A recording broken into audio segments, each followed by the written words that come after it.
Presidente, colegas vereadores, o tema da inclusão e da acessibilidade é uma das principais pautas do meu mandato.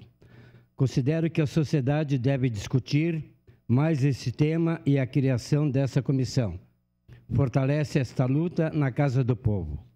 É importante destacar que a criação da Comissão de Acessibilidade, Inclusão Social e Defesa dos Direitos das Pessoas com Deficiências chegou a esta casa através de uma iniciativa de um grupo de mães que fizeram um abaixo-assinado, com aproximadamente 1.000 assinaturas. Ou seja, a mobilização popular, as pessoas lutando por um propósito comum. Vamos defender os direitos das pessoas com deficiências e com mobilidade reduzida. Este é o nosso compromisso. Vamos trabalhar muito para garantir a igualdade de oportunidades. Ter uma assessoria dedicada a receber essas demandas, conversar e articular as ações é fundamental para que o trabalho desta comissão tenha êxito.